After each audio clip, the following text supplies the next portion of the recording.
Hello friends, आज मैं आपसे एसबीआई क्लर्क और आरबीआई असिस्टेंट मेंस में आने वाले संभावित इम्पोर्टेंट जीके क्वेश्चंस पर बात करूंगा। देखिए, जीके एक बहुत ही स्कोरिंग सेक्शन है और इसमें आप जितने ज़्यादा मार्क्स लाएंगे उतना आपको ओवरऑल कट ऑफ को क्लियर करने में ये एक बहुत ही महत्वपूर्ण साबित होगा। तो आज हम इस पर आपसे बात करते हैं और ये क्वेश्चंस जो आज मैं आपसे डिस्कस करूंगा ना केवल इन एग्जाम्स में बल्कि आने वाले महत्वपूर्ण आगामी एग्जाम जैसे IBPS PO, IBPS clerk, RRB PO clerk means आगे भी ये बहुत आपके लिए महत्वपूर्ण उपयोगी साबित होंगे। तो ध्यान से आप इस वीडियो को देखिएगा ताकि इनके द्वारा मैं जो और भी आपको एक्स्ट्रा बातें बताऊंगा वो और उनसे आने वाले संभावित क्वेश्चन आपके लिए निर्णायक साबित हो। तो आइए चालू करते हैं हम क्वेश्चंस की सीरीज।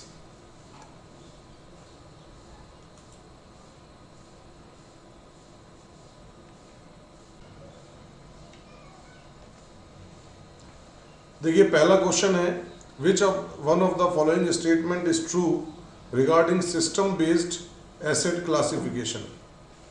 तो ये अभी हाल ही में आरबीआई ने अर्बन कोऑपरेटिव बैंक्स के लिए ये मैंडेटरी किया था रूल कि सभी अर्बन कोऑपरेटिव बैंक्स जिनकी एसेट 2000 करोड़ से ज़्यादा है वो 30 जून 2021 तक अपने सिस्टम को सिस्टम बेस्ड एसेट क्लासिफिकेशन में अपग्रेड करें, यानी अपना सारा डेटा और सारा जितना भी वर्क है that is carried out by the computerise system of a bank in an automated manner में करने का निर्देश दिया है। और जिन अर्बन कोऑपरेटिव बैंक्स का एसेट 2000 करोड़ से कम है उनको ये चीज़ 30 सितंबर 2021 तक इम्प्लीमेंट करने को कहा गया है। तो इसका करेक्ट आंसर हम देख सकते हैं, दैट इज फर्स्ट का ए है। It refers to asset classification carried out by computerise system of a bank in an automated manner. और टारगेट का मैं आपको बता देता हूँ कि अर्बन कोऑपरेटिव बैंक का एसेट अगर ग्रेटर देन 2000 करोड़ तो इम्प्लीमेंटेशन इस सिस्टम बेस्ड एसेट क्लासिफिकेशन का करना है 30 जून 2021 तक, और less than 2000 crore that is 30 सितंबर 2021। और ये भी आपको यहाँ पता होना जरूरी है कि अब से आने वाले समय में सभी urban cooperative banks all are regulated under RBI norms. तो ये भी इस साल जुलाई में ये चीज़ लागू कर दी गई है। तो now the urban cooperative banks are regulated by RBI. तो इस पर भी एक क्वेश्चन बन सकता है कि urban cooperative banks in India are now regulated by which agency. तो that is reserve bank of India. अगले क्वेश्चन की हम बात करते हैं, that is what is the growth rate projected by RBI for financial year 2020-21। अभी हाल ही में आरबीआई की एनुअल रिपोर्ट 2019-20 आई थी जिसमें बताया गया कि आरबीआई के द्वारा कि जो एक्सपेक्टेड ग्रोथ रेट है फाइनेंशियल ईयर 2020-21 में वो -4.5% रहने की संभावना है। क्यों? क्योंकि कोविड पैंडेमिक के कारण पूरा इकोनॉमिक जो डेवलपमेंट है, इकोनॉमिक प्रोग्रेस है, वो पूरी डाउनग्रेडेड साइड में चल रही है और ट्रेड से लेकर के जितना भी मॉनेटरी ट्रांजैक्शन है बहुत ही लो लेवल पर है, और साथ ही साथ एनपीए रिकवरी भी बहुत लो लेवल पर है। और यही कारण है कि आने वाले समय में ग्रोथ रेट को -4.5% पे प्रोजेक्टेड किया गया। इसी रिपोर्ट में ये भी बताया गया था कि जो इंडिया की क्रेडिट रिलेटेड स्थिति है वो आने वाले समय में सुधर सकती है, उसके लिए थोड़ा टाइम देना होगा। और जो और भी अदर बातें इस रिपोर्ट में कही गई थी, वो रिपोर्ट में एक इम्पॉर्टेंट बात ये थी कि 57,128 बिलियन सरप्लस ट्रांसफ़र किया गया था गवर्नमेंट को आरबीआई के द्वारा इसी एनुअल रिपोर्ट में।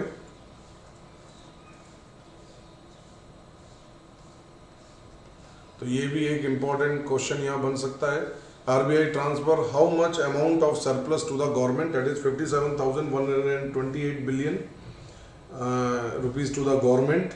और इसी रिपोर्ट में जीएसटी काउंसिल के को भी प्रपोज किया गया लैंड, लेबर और पावर सेक्टर के लिए, ताकि स्ट्रक्चरल रिफॉर्म्स को लाया जा सके। तो ये एनुअल रिपोर्ट में ही इंपॉर्टेंट बातें कही गई थी जिस पर ये क्वेश्चन बन सकते हैं। अगला क्वेश्चन हम लेते हैं।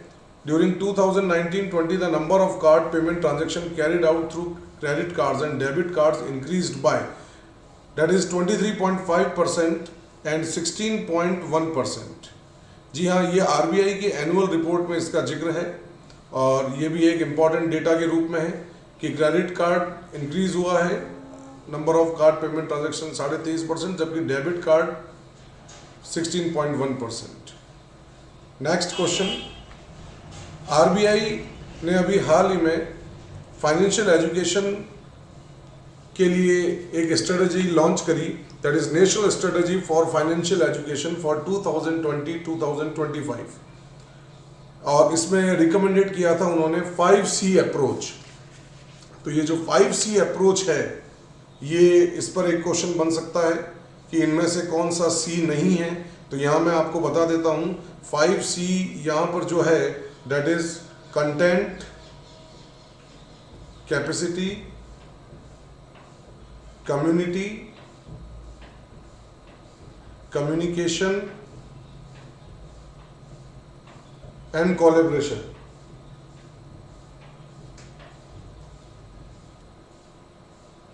तो इसके ऊपर भी क्वेश्चन बन सकता है। दूसरा क्वेश्चन बन सकता है कि ये जो national strategy for financial education है, कौन से टाइम पीरियड के लिए लॉन्च की गई, दैट इज 2020 to 2025, और ये सेकंड रिपोर्ट है, सेकंड स्ट्रेटजी है फाइनेंशियल एजुकेशन को लेकर के नेशनल स्ट्रेटजी बनाई गई है, और इसे जो इवॉल्व किया है, that is released by RBI and prepared by national centre for financial education, that is prepared by national centre for financial education and it is released by RBI.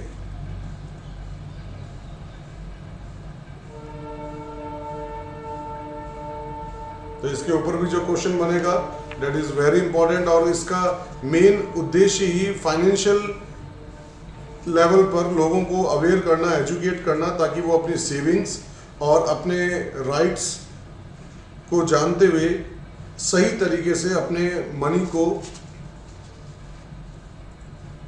बैंकों में यूज़ कर सके, नई नई अप्रोच के साथ, नई नई स्कीम्स में, और उनको अपने राइट्स का भी नॉलेज बराबर हो, ताकि आने वाले समय में वो इन चीज़ों को जानते हुए फ्रॉड से भी बचें। अगला क्वेश्चन हम देखते हैं, under which authority cooperative banks to be broad, और इस पर मैंने अभी आपसे जिक्र किया ही था कुछ देर पहले, and that is RBI. Next question is, what is the quorum of RBI monetary policy committee meeting? तो आंसर इज 4। इसका कोरम का मतलब होता है कि मिनिमम कितने लोग आरबीआई की मॉनेटरी पॉलिसी कमेटी में रहते हैं। तो इसका जो आंसर है दैट इज 4, और जो मॉनेटरी पॉलिसी कमेटी का जो हेड होते हैं दैट इज आरबीआई गवर्नर। यहाँ मैं आपको बता देता हूँ, RBI governor is the head of MPC। ये मॉनेटरी पॉलिसी कमेटी है, 2016 में आई थी, और इसको reserve bank of India RBI act 1934 को अमेंडमेंट करके लाया गया था।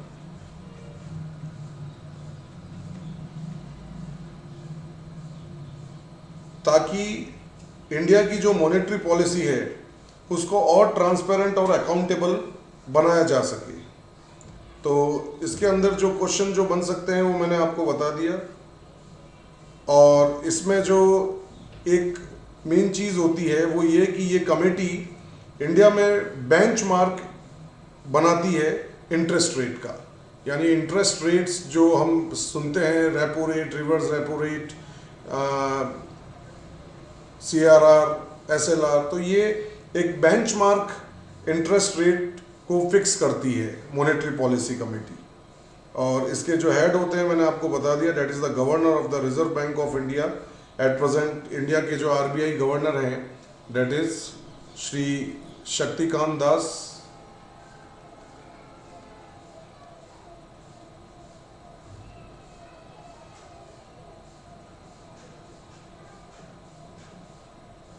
इस कमेटी में 6 मेंबर्स होते हैं, ये भी मैं आपको बता दूं। कमेटी में 6 मेंबर्स होते हैं, लेकिन कोरम को मेंटेन करने के लिए, यदि कोई भी डिसीजन को लेने के लिए मिनिमम 4 लोगों की आवश्यकता, 4 लोगों की आवश्यकता होती है। तो ये इंपॉर्टेंट पॉइंट्स जो इस पे बनते हैं वो मैंने आपको बता दिए। अगला क्वेश्चन हम लेते हैं, that is financial inclusion and micro market vertical office. देखिए ये एक बहुत ही इंपॉर्टेंट क्वेश्चन के रूप में है।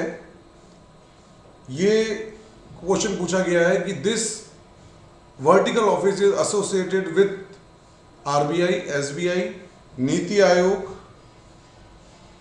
The correct answer is SBI.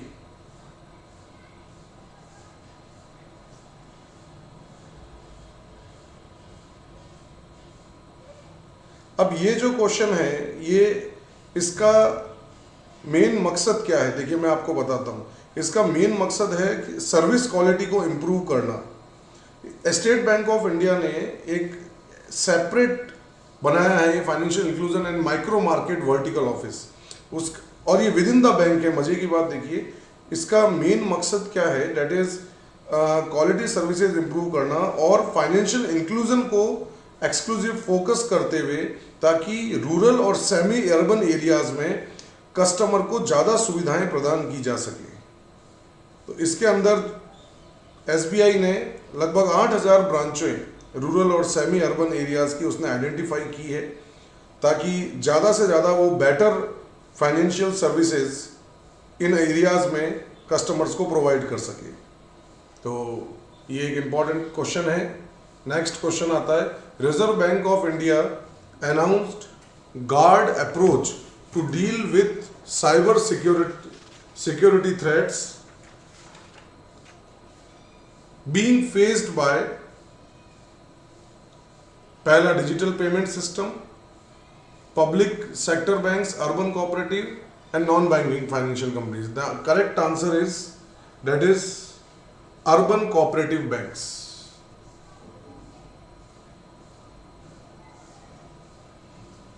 देखिए रिजर्व बैंक ने अभी एक 5 पिलर स्ट्रेटेजिक अप्रोच बनाई है गार्ड। मैं आपको ये भी बता देता हूं, it is a 5 pillar approach.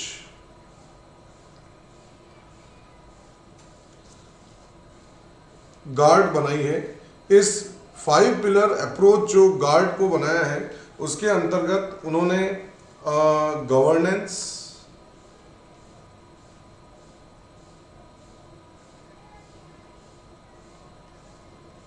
यूटिल technology, investment, appropriate regulation,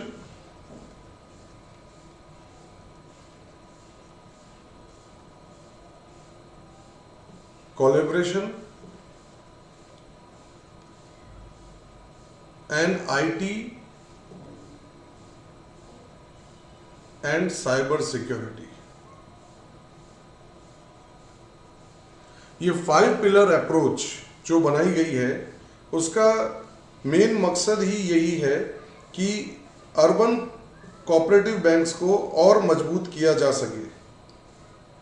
और अर्बन कोऑपरेटिव बैंक्स जो है इंडिया में अभी 1495 है। ये भी एक क्वेश्चन बन सकता है।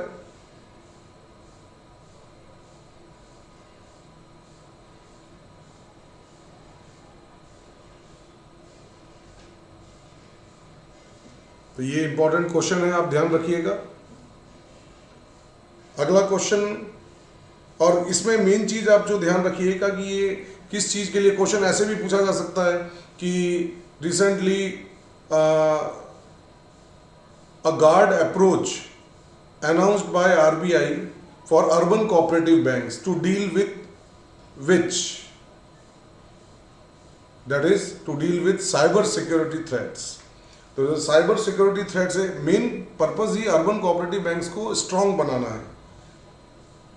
तो क्वेश्चन देखिए किसी भी लेवल पर पूछे जा सकते हैं, आपका विजन क्लियर होना चाहिए, तभी आप उस चीज को क्लियर कर सकते हैं। अगला क्वेश्चन है हमारा, which has become the first state to come out with safe and ethical artificial intelligence, blockchain and cyber security policies in the country। तो देखिए ये पहला स्टेट जो है जो artificial intelligence, blockchain and cyber security policies के साथ आया है, that is Tamil Nadu. The correct answer is Tamil Nadu. अब यहाँ देखिए, यहाँ एक क्वेश्चन मैं आपको जनरल लेवल पे बता देता हूं कि जो तमिलनाडु के जो चीफ मिनिस्टर हैं के पलानी स्वामी, उन्होंने इस पॉलिसी को इनॉग्रेट किया। और सेफ और एथिकल, देखिए सेफ और एथिकल यानी बहुत ही सेफ तरीके से और रूल्स रेगुलेशंस को कंडक्ट करते हुए जिस तरीके से ये पॉलिसी किस तरह से ये पॉलिसी को लाया जाए, इस पर जोर दिया गया। तो ये चीज़ करने वाला तमिलनाडु पहला राज्य बना है। अब यहाँ एक वर्ड देखिए आपको दिख रहा होगा, दैट इज ब्लॉकचेन। अब ब्लॉकचेन के ऊपर एक मैं आपको सिंपल सी बात बताता हूँ कि ब्लॉकचेन क्या है। ये एक डिस्ट्रीब्यूटेड लेजर टेक्नोलॉजी है, that is DLT, distributed laser technology. ये इसका मेन जो फोकस होता है वो साइबर सिक्योरिटी से रिलेटेड होता है, और इस साइबर सिक्योरिटी टेक्नोलॉजी को स्ट्रांग बनाने में ये सबसे ज्यादा हेल्प करता है। तो ये क्वेश्चन भी इसके ऊपर बन सकता है कि ब्लॉकचेन जो इशू है ये क्या चीज है और किससे रिलेटेड है ये।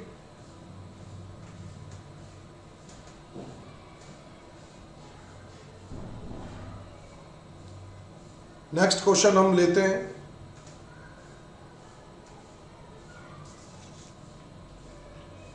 विच is the first state in India to set up medical device park named MedSpark, and that is the correct answer is Kerala।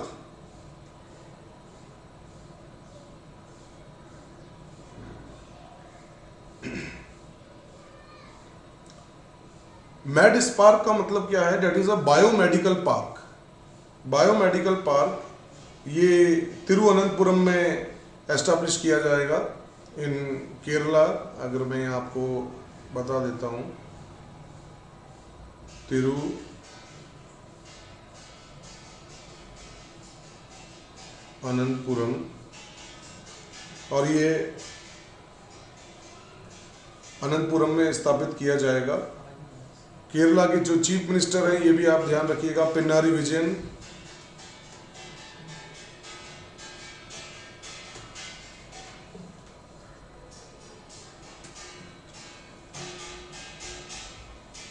Pinarayi Vijayan Kerala के CM है। इसी का एक और क्वेश्चन का पार्ट है। तो ये पहला मेडिकल पार्क होगा देश का जो मेडिकल डिवाइसेस को डेडिकेटेड होगा, जो केरला में लॉन्च किया जाएगा। एक तरह से रिसर्च एंड डेवलपमेंट के क्षेत्र में केरला बहुत आगे बढ़ता जा रहा है, ना केवल एजुकेशन के सेक्टर में बल्कि रिसर्च एंड डेवलपमेंट के क्षेत्र में। अगला क्वेश्चन है यहाँ, what is the objective of banking regulation amendment bill 2020। तो देखिए इसमें बहुत सारी बातें लिखी गई है। Merger of the public sector banks, NPA resolution of public sector banks, reconstruction of the board of directors in the public sector banks and RBI supervision over cooperative banks। तो देखिए ये हाल ही में जुलाई में अमेंडमेंट बिल आया था, और इस अमेंडमेंट जो बैंकिंग रेगुलेशन एक्ट है 1949, उसमें अमेंडमेंट के द्वारा कोऑपरेटिव बैंक्स को आरबीआई के अंडर सुपरविजन में किया गया है। Now all the cooperative banks are regulated by RBI. तो ये सबसे बड़ा पॉइंट है ये banking regulation act amendment bill 2020 का। उसके तहत कोऑपरेटिव बैंक्स को अब अंडर आरबीआई सुपरविजन कर दिया गया है और अब आरबीआई ही कोऑपरेटिव बैंक के चेयरमैन से लेकर के बोर्ड ऑफ डायरेक्टर्स, मेंबर्स सबको नियुक्त करेगी। तो ये एक इम्पॉर्टेंट पॉइंट के रूप में है।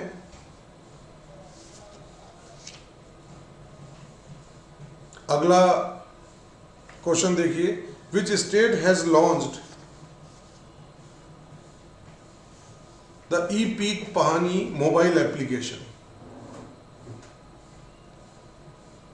And the answer is Maharashtra government.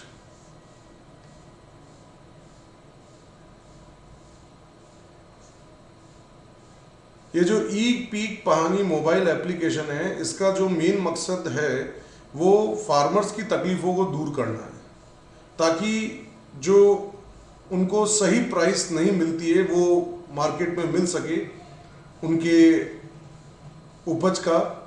इसलिए इस एप्लीकेशन को महाराष्ट्र गवर्नमेंट ने लॉन्च किया है, और ताकि इस मोबाइल एप्लीकेशन के थ्रू फार्मर इसको यूज़ करके सीधा अपना कनेक्ट हो सकता है, किसी बिचौलिए की आवश्यकता नहीं है, और अपनी पैदावार का राइट प्राइस पता करके वो मार्केट में बेच सकता है, चाहे तो वो गवर्नमेंट को भी बेच सकता है। तो इससे उसका जो एक प्रोडक्शन का जो low level in terms of income होता है वो उसको नहीं होगा और कोई उसको ठगेगा भी नहीं। तो ये एक अच्छा इनिशिएटिव महाराष्ट्र गवर्नमेंट के द्वारा लिया गया। अगला प्रश्न, what is the name of the app that is been launch for breed improvement? देखिए, ये अभी हाल ही में हमारे देश के प्रधानमंत्री नरेंद्र मोदी जी ने इस ऐप का उद्घाटन किया था, that is E Gopala app. और ये एक comprehensive breed improvement market place और इंफॉर्मेशन पोर्टल है फार्मर्स के लिए। इसका जो मेन मकसद है वो है कि जो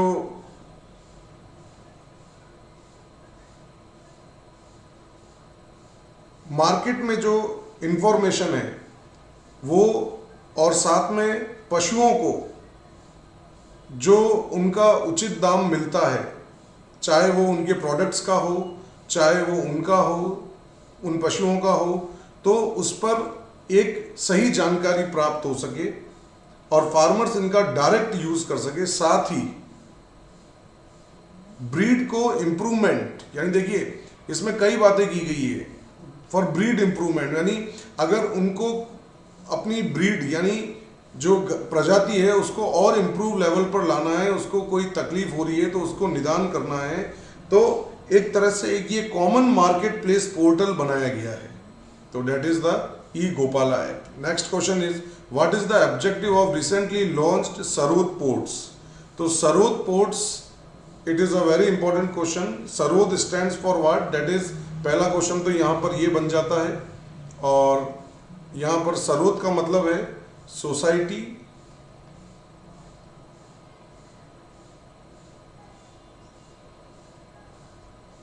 for affordable redressal of disputes.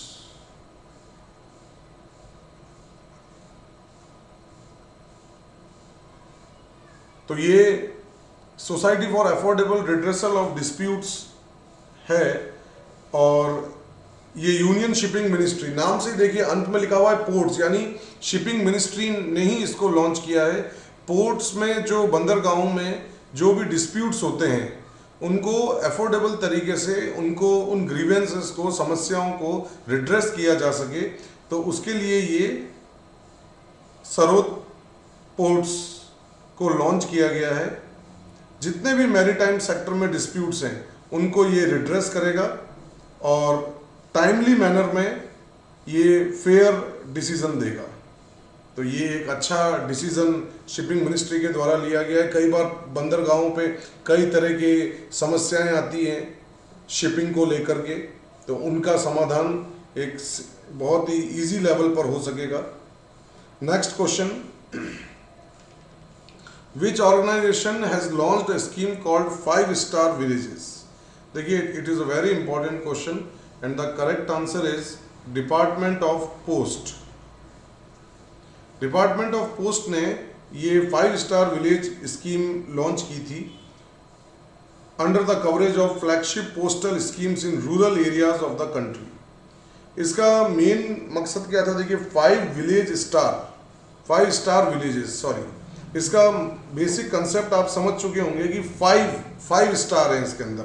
5 star मतलब जितने भी पोस्टल डिपार्टमेंट के पोस्टल प्रोडक्ट्स हैं, उनकी सर्विसेज हैं, वो जो मार्केट में अवेलेबल है विलेज लेवल पर, उनको ज़्यादा से ज़्यादा पब्लिसाइज किया जा सके और मार्केट में ज़्यादा से ज़्यादा लोगों को अवेयर किया जा सके। जैसे स्कीम्स में जैसे saving bank accounts, RD deposit account, national saving certificate, फिर Sukanya Samriddhi account, postal life insurance policy, Pradhan Mantri Suraksha बीमा योजना, ठीक है, पोस्ट ऑफिस सेविंग अकाउंट। तो ये चीज़ों को इंक्लूड करने के लिए, लोगों तक पहुंचाने के लिए और मार्केट करने के लिए रूरल एरियाज में डिपार्टमेंट ऑफ पोस्ट के द्वारा ये 5 स्टार विलेजेस स्कीम को लॉन्च किया गया। और इसका मैंने आपको मकसद बता दिया। मान लीजिए आपसे क्वेश्चन आए कि इसमें से कौन सा इसका इस स्कीम में क्या कवर है या क्या कवर नहीं है, तो इस स्कीम में सिंपल अब मैं आपको बता दूं, ऑल पोस्टल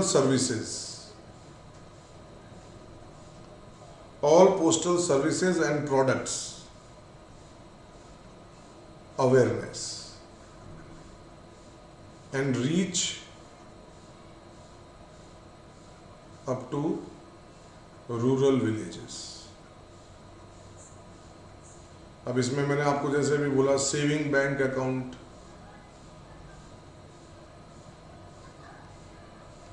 मैंने आपको बोला सुकन्या समृद्धि अकाउंट,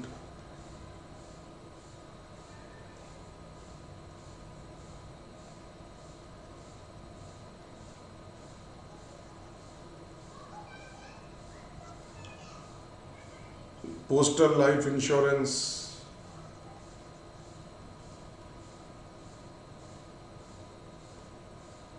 प्रधानमंत्री सुरक्षा बीमा योजना,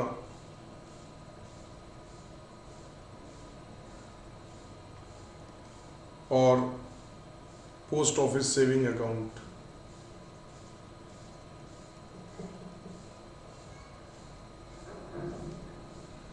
तो ये डिपार्टमेंट ऑफ पोस्ट के द्वारा लॉन्च की गई स्कीम है और ज़्यादा से ज़्यादा विलेज लेवल तक लोगों तक ये चीज़ पहुँचे, उसको कवर करने के लिए ये स्कीम लाई गई है।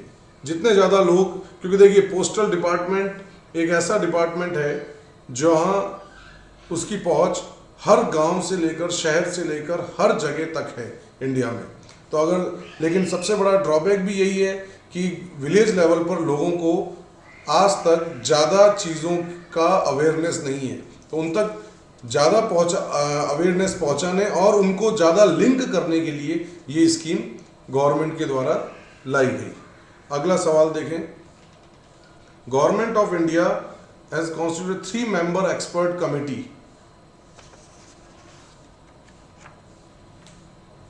chaired by whom to assist in the assessment of relief to bank borrowers।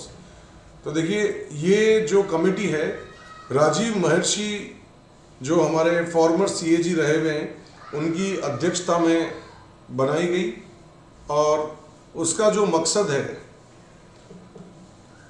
Bank के जो बोरोवर्स हैं, जिन्होंने बैंक से लोन लिया है, उनको किस तरह रिलीफ दिया जाए और कैसे, और उनको आने वाले समय में किस तरह आगे भी जोड़ा जाए, तो इसके असेसमेंट करने के लिए ये कमेटी बनाई गई। क्योंकि देखिए कोविड-19 आपने देखा, पैंडेमिक आया तो लोगों की इनकम बंद हो गई, सैलरी बंद हो गई, जॉब चले गए, तो तो ऐसे में जिन लोगों ने लोन बैंकों से ले रखा था और जो मोरेटोरियम यानी उनको जो पे बैक करना था, इंटरेस्ट भी उसके साथ जुड़ा हुआ रहता है जो हम लोन लेते हैं, तो उसको कैसे वेव किया जाए, किस तरह उसको होल्ड ऑन किया जाए। और आपने देखा होगा पहले 3 महीने के लिए यानी मार्च, अप्रैल, मई, जून के लिए मोरेटोरियम लोन मोरेटोरियम को वेव ऑफ किया गया इंटरेस्ट को, फिर उसके बाद 3 महीने तक और आगे किया गया सितंबर तक। तो ये कमेटी श्री राजीव महर्षि की अध्यक्षता में बनी ताकि नेशनल इकोनॉमी की जीडीपी और फाइनेंशियल स्टेबिलिटी दोनों बनी रहे। तो the correct answer is Rajiv Mehrishi. Next question, RBI has announced sector specific thresholds for resolution of COVID-19 related stressed assets। ये देखिए बहुत इंपॉर्टेंट क्वेश्चन है और केवी कामत साहब की अध्यक्षता में ये कमेटी बनी थी जिसमें कोविड-19 से रिलेटेड जितने भी स्ट्रेस्ड एसेट्स थे ये देखा गया। 26 सेक्टर्स इसमें फाइंड आउट किए गए। अब बहुत सारे सेक्टर्स हैं, मैं आपको शॉर्ट में ही बता रहा हूँ। Auto component, automobile industry, aviation, tourism, agriculture, बहुत सारे सेक्टर्स हैं। तो ऐसे टोटल 26 सेक्टर्स में इन्होंने गाइडलाइंस दी और एक उसको लिमिट करके एक रेजोल्यूशन निकालने पर अपने सुझाव दिए ताकि आने वाले समय में कोविड-19 सिचुएशन से जो प्रॉब्लम्स एक आम आदमी फेस कर रहा है उसको कोप अप किया जा सके।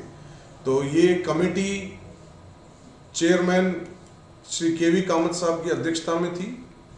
The answer is C. अगला क्वेश्चन देखिए, reserve bank of India has revised priority sector lending guidelines by adding fresh categories. तो which of the following is not included. अब ये क्वेश्चन देखिए, इसके अंदर जो क्वेश्चन बनते हैं वो कई लेवल पर बनते हैं।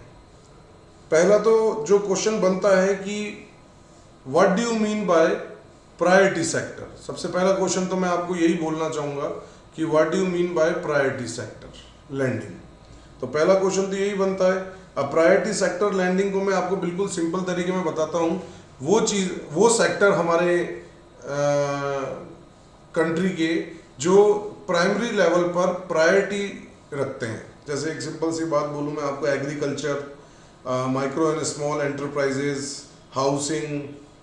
तो ये जो प्रायोरिटी सेक्टर है, प्रायोरिटी सेक्टर का मतलब ही ये होता है कि वो सेक्टर जो हमारे देश की ग्रोथ के लिए सबसे पहले प्रायोरिटी में है और जिसको सबसे ज़्यादा ध्यान देने की आवश्यकता है, उसी को लैंडिंग दी जाए ना, जिसको सबसे ज़्यादा ध्यान देने की आवश्यकता है।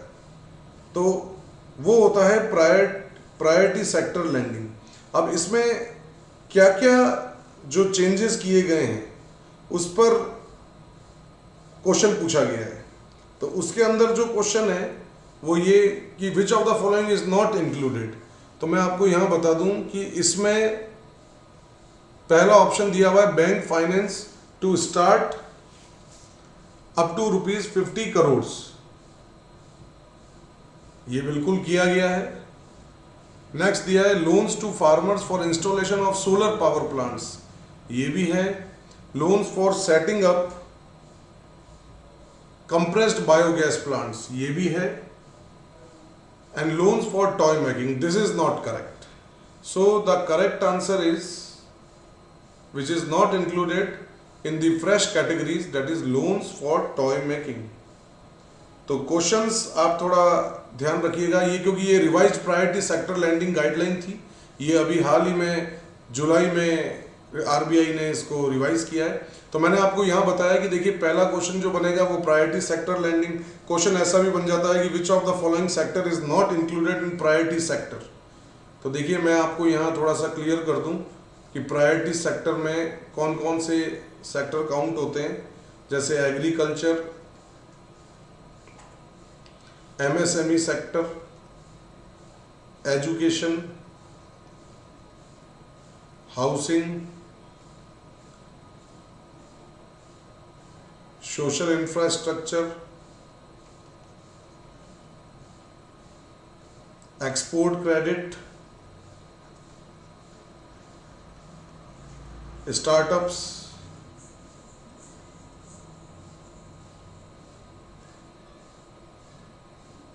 इन सेक्टर्स को प्रायोरिटी सेक्टर्स में काउंट किया जाता है। इसमें एक सेक्टर और कुछ टाइम पहले और ऐड किया गया, दैट इज रिन्यूएबल एनर्जी।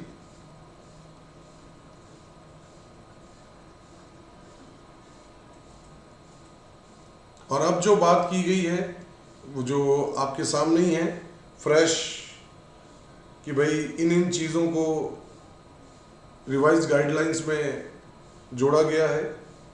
और इनका मेन मकसद जो होता है वो प्रायोरिटी लेवल पर तो लेना ही है, साथ ही जो वीकर सेक्शन है उन वीकर सेक्शंस को ज़्यादा से ज़्यादा इस क्षेत्र में लैंडिंग दे करके उनको अपलिफ्ट करना है।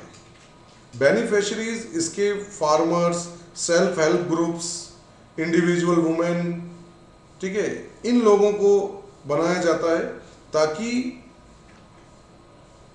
ये अगर ऊंचा उठेंगे तो देश की इकोनॉमी भी डेवलप होगी, और देश की इकोनॉमी डेवलप होगी तो नेचुरल है जीडीपी ग्रोथ रेट भी इंक्रीज होगी।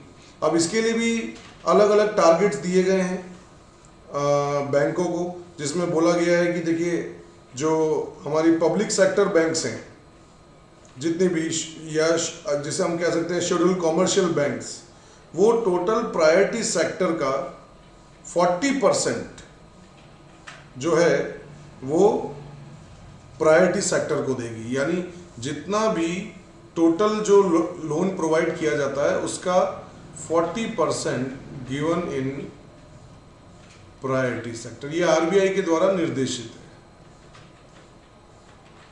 और जिसके अंदर मैं आपको बता दूं 18% आपको अनिवार्य है एग्रीकल्चर में देना। ये लिमिट बनाई भी है आरबीआई के द्वारा, और वीकर सेक्शन को 12% देना होगा।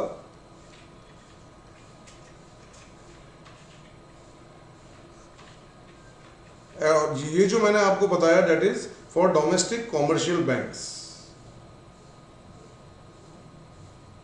तो ये आप चीज ध्यान रखिएगा।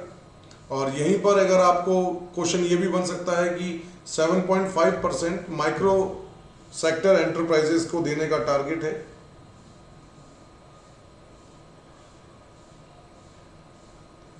तो ये भी एक क्वेश्चन बन सकता है जिसको आप ध्यान में रखिए, क्योंकि क्वेश्चन केवल एक ही लेवल पे नहीं होता है, कई लेवल पर होता है। जैसे मैंने आपको रिवाइज्ड गाइडलाइंस बताई, तो रिवाइज्ड गाइडलाइंस नई चीज़ों को लेकर आई, और नई चीज़ों जैसे मैंने आपको अभी लिखा प्रायोरिटी सेक्टर में स्टार्टअप्स को भी ऐड किया गया है। तो उसमें क्लियर कहा गया है कि जो स्टार्टअप्स आप जो लाएंगे उसमें 50 करोड़ तक के होंगे, उसमें बैंक फाइनेंस करेगी 50 करोड़ तक। फिर फार्मर्स को इंस्टॉलेशन दिया जाएगा, इंस्टॉलेशन के लिए लोन दिया जाएगा सोलर पावर प्लांट्स, ताकि ज़्यादा से ज़्यादा सोलर पावर को बढ़ावा दिया जा सके, और इसके द्वारा जो एनर्जी जनरेट होगी वो इंडिया के इलेक्ट्रिसिटी जनरेशन में बहुत काम आएगी। साथ ही बायोगैस प्लांट्स के सेटअप के लिए भी एग्रीकल्चर लोन दिया जाएगा। तो ये जो फ्रेश कैटेगरीज हैं ये इसमें जोड़ी गई है। तो आप इसके लिए तैयार रहें, इस तरह का क्वेश्चन निश्चित रूप से आ सकता है। अगला क्वेश्चन हम लेते हैं, how is the chairman of state bank of India appointed. देखिए ये एक इम्पॉर्टेंट क्वेश्चन क्यों बना, क्योंकि आपको पता होगा कि हाल ही में एसबीआई के नए चेयरमैन अभी अपॉइंट हुए हैं, दैट इज श्री दिनेश कुमार खारा। तो अब ये क्वेश्चन ऐसे ना पूछा जा करके ऐसे पूछा जा सकता है कि स्टेट बैंक ऑफ इंडिया के चेयरमैन कैसे अपॉइंट किए जाते हैं? On the recommendation of reserve bank of India, on the recommendation of the board of directors of SBI, Chief Economic Advisor, and on the recommendation of Bank Board Bureau. And the correct answer is on the recommendation of the Bank Board Bureau, triple B. ये bank board bureau ही तय करता है कि public sector banks में chairman कौन होंगे, और अभी इसके जो हेड है बैंक बोर्ड ब्यूरो के, that is mister BP Sharma. या मैं आपको बता दूं, head is mister BP Sharma. ये एक ऑटोनॉमस बॉडी है जिसका, ये बैंक बोर्ड ब्यूरो एक ऑटोनॉमस बॉडी है जिसका मेन उद्देश्य पब्लिक सेक्टर बैंक्स की गवर्नेंस को इम्प्रूव करना है। मेन उद्देश्य देख लिए, कभी क्वेश्चन में आए तो ध्यान रखिएगा, improve the governance of public sector banks. और साथ ही ये जो मेन जो गवर्नमेंट बैंक है, पब्लिक सेक्टर बैंक है, फाइनेंशियल इंस्टीट्यूशन है, उनके हेड को भी सिलेक्शन के लिए यही रिकमेंड करती है। तो it is a very important question. अगला पॉइंट लेते हैं हम, विच state has top the list of मुद्रा लोन स्कीम वुमेन बेनिफिशरीज। देखिए, मुद्रा योजना प्राइम मिनिस्टर के श्री नरेंद्र मोदी जी के द्वारा 8 अप्रैल 2015, देखिए पहला क्वेश्चन तो वही बात मैंने आपको बोली कि ये मुद्रा जो योजना है इसके ऊपर क्वेश्चन बन जाएगा। तो इस रूप में तो प्राइम मिनिस्टर श्री नरेंद्र मोदी ये योजना 8 अप्रैल 2015 को इन्होंने लॉन्च किया था, और ये योजना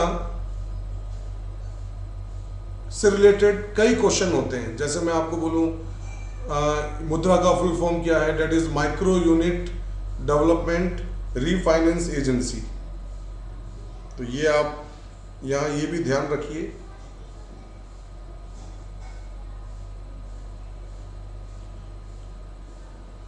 यहाँ मैं आपको लिख देता हूँ, micro unit development and refinance agency. तो मुद्रा का फुल फॉर्म दूसरा, प्रधानमंत्री श्री नरेंद्र मोदी ने इसको 8 अप्रैल 2015 को लॉन्च किया था, और इस योजना के तहत 3 लोन्स क्लासिफाइड किए गए, दैट इज शिशु, किशोर और तरुण। ये 3 क्लासिफिकेशन किया गया लोन्स का प्रधानमंत्री मुद्रा योजना के तहत, और ये सभी commercial banks, RRB, small finance bank, सभी ये लोन प्रोवाइड करते हैं मुद्रा के थ्रू माइक्रो एंटरप्राइजेस को,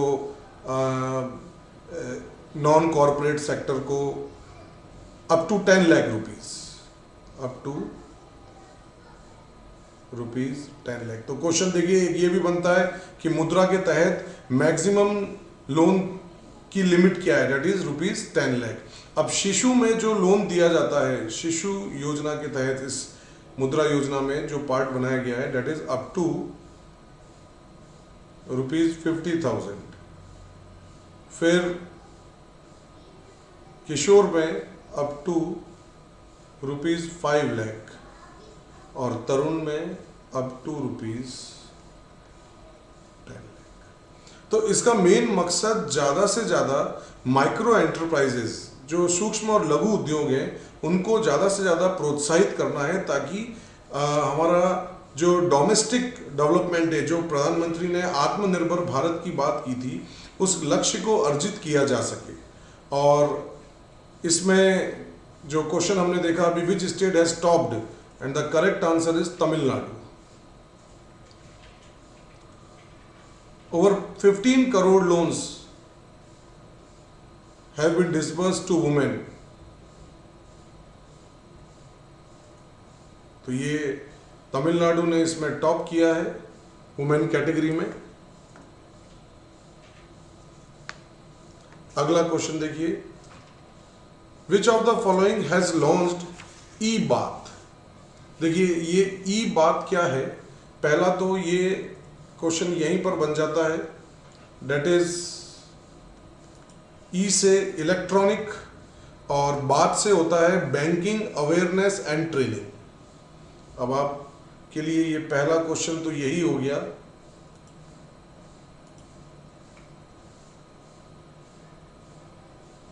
कि इसका फुल फॉर्म क्या होगा, इलेक्ट्रॉनिक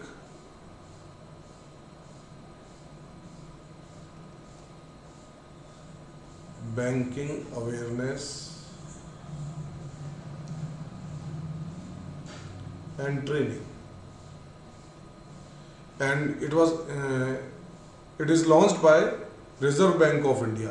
ये एक प्रोग्राम है जो आरबीआई ने लॉन्च किया as a campaign for the safe use of digital payment modes, ताकि कोई भी अपनी जो पर्सनल इंफॉर्मेशन है वो शेयर ना करे, जैसे पिन नंबर, ओटीपी, पासवर्ड।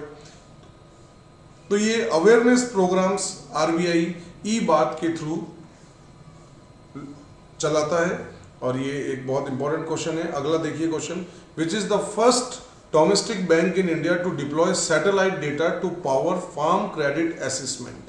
देखिए it is very one of the most important questions, और इसका जो करेक्ट आंसर है that is ICICI bank. ICICI bank देश का पहला ऐसा बैंक हो गया है जो सैटेलाइट डेटा के थ्रू फार्म क्रेडिट का असेसमेंट करेगा, यानी सैटेलाइट डेटा के थ्रू वो फसलों पे निगरानी रखेगा, ताकि जो किसानों को दिया जाने वाला ऋण है वो उसका असेसमेंट हो सके। कि भाई कई बार ऐसा होता है कि फसल अच्छी हुई है फिर भी कुछ किसान ऐसा कर जाते हैं कि मुआवजा देने से मना कर देते हैं, पैसा देने से, रिटर्न करने से मना कर देते हैं लोन जो लिया होता है।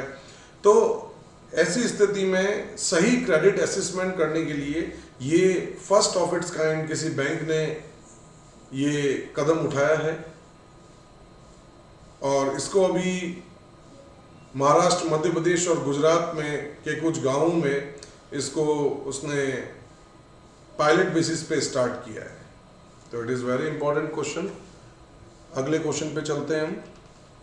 Which has release the national strategy for financial education. इस पर मैं आपसे पहले ही बात कर चुका हूं, that is reserve bank of India.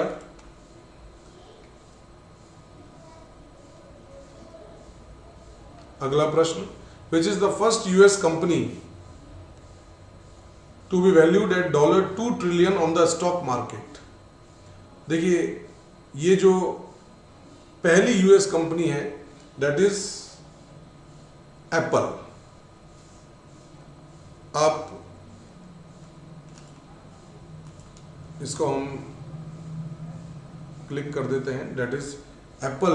ये पहली यूएस कंपनी है जिसने $2 ट्रिलियन का मार्केट हिट किया है। अब इस पे क्वेश्चन देखिए क्या बन सकता है, इस पर क्वेश्चन देखिए, और ये बन सकता है कि एप्पल कंपनी जो है इसके फाउंडर कौन थे, that is Steve Jobs. Steve Job इसके फाउंडर में से एक हैं, और ये यूएस कंपनी है।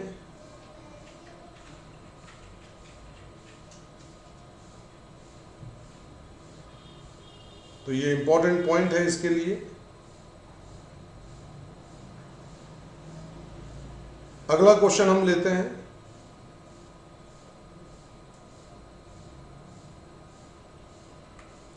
विच ऑर्गेनाइजेशन हैज लॉन्च्ड द हरित पाथ मोबाइल ऐप।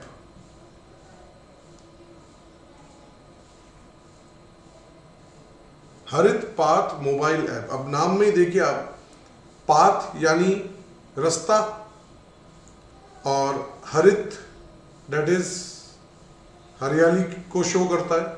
तो ये mobile app national highway authority of India द्वारा लॉन्च की गई है।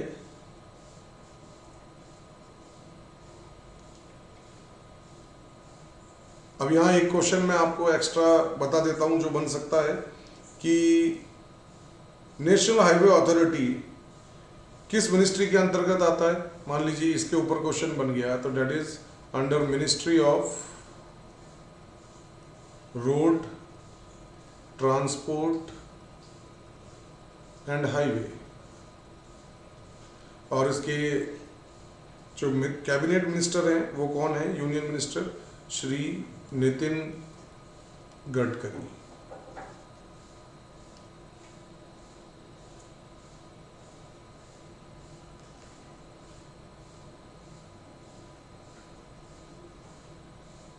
अगला क्वेश्चन देखिए, as per the RBI framework which companies will be eligible to setup a pan India umbrella entity for retail payments.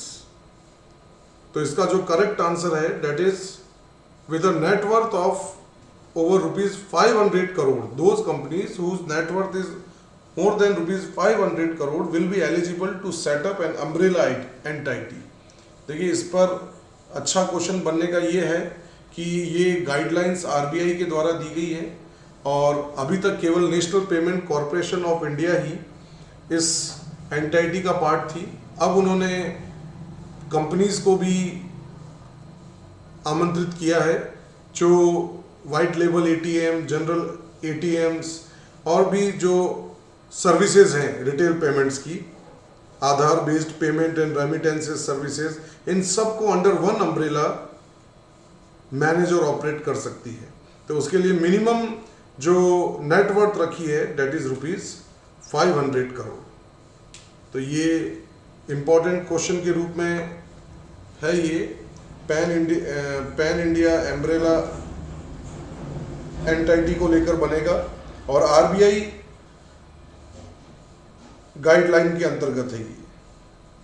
तो ये भी एक क्वेश्चन ये भी बन सकता है कि ये गाइडलाइंस किसके द्वारा दी गई है, तो आपको यहाँ क्लियर हो जाना चाहिए एज पर आरबीआई फ्रेमवर्क। इसकी गाइडलाइंस, जैसे एक बार एक क्वेश्चन आया था कि in India who guided the retail payment system, that the answer will be reserve bank of India. और अभी तक केवल एक ही एंटिटी है for retail payments system in India, that is जो वर्केबल कर रही है, that is NPCI, national payment corporation of India, जो 2008 में सेटअप हुई थी।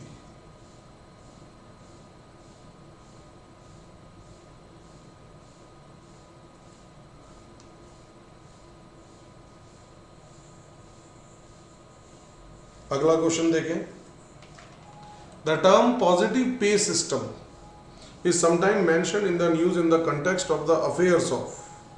देखिए ये पॉजिटिव पे सिस्टम जो आरबीआई ने इंट्रोड्यूस किया है, करेगा, जिसे मैं एक आपको बोलूंगा कि 1 जनवरी 2021 से to check the banking frauds. It is very very important.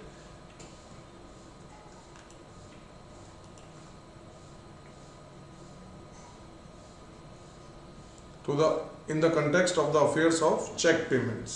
So in order to check banking fraud, the RBI decided to introduce positive pay system for check from 1st January। यहाँ मैं आपको बता देता हूँ, इसका डेडलाइन भी पूछ सकते हैं, कब से करेंगे, 2021। इसके तहत रिकन्फर्मेशन किया जाएगा की डिटेल्स जो मेन रहती है चेक में फॉर पेमेंट्स, और इसके अंदर भी एक और क्लॉज है कि फॉर पेमेंट्स बियॉन्ड ₹50,000। तो पॉजिटिव पे सिस्टम, ये शब्द जो है दैट इज इंपॉर्टेंट वर्ड, इसको लेकर भी ये क्वेश्चन किया जा सकता है कि ये शब्द किस से रिलेटेड है। सिंपल भाषा में बोले तो ये it is a extra layer of security. ये चेक पेमेंट्स के लिए एक एक्स्ट्रा लेयर ऑफ सिक्योरिटी है, आप इसे सिंपल शब्दों में समझ सकते हैं।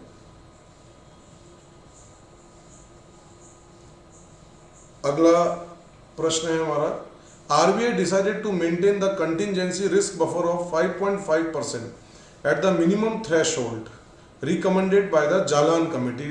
डॉक्टर विमल जालान कमेटी बनाई गई थी, उन्होंने कंटिंजेंसी रिस्क बफर 5.5% पर अप्रूव किया था कि इतना तो रहना ही चाहिए मिनिमम एक इकोनॉमिक कैपिटल फ्रेमवर्क को मेंटेन करने के लिए।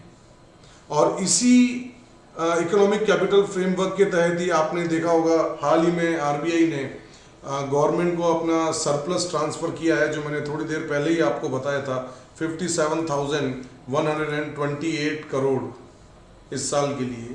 तो डेट इज़ वेरी इंपॉर्टेंट। अगर आपसे ये भी क्वेश्चन पूछा जाए कि who is the chairman of RBI's economic capital framework committee, that is Bimal Jalan, doctor Bimal Jalan, और उन्होंने ही ये कंटिंजेंसी रिस्क बफर 5.5% पे मेंटेन करने का मिनिमम रिकमेंड किया था। Which bank has launched शौर्य किसान gold card targeted at the military and paramilitary professional? ये HDFC बैंक ने इसको लॉन्च किया है मिलिट्री प्रोफेशनल्स के लिए, मिलिट्री सेक्टर में। और शौर्य किसान गोल्ड कार्ड उनको एक नाम दिया गया है, ये एग्रीकल्चर लोन को ऑफर करने के लिए है, ताकि उनकी फैमिली की जो एग्रीकल्चरल नीड्स हैं, जो गांव में जो खेती करते हैं, उनको इसके through cover up insurance cover किया जा सके up to ₹10 lakh insurance coverage है इसके अंदर।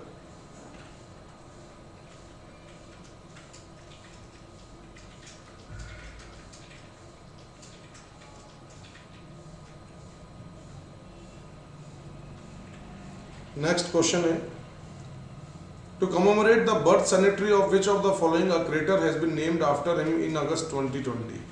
And the answer is doctor Vikram Sarabhai. Doctor Vikram Sarabhai अंतरिक्ष की दुनिया में एक बहुत ही महान वैज्ञानिक थे, और इन्हीं की बर्थ सेनेटरी यानी जन्म शताब्दी पर क्रेटर का नाम भी रखा गया इन्हीं के नाम पर।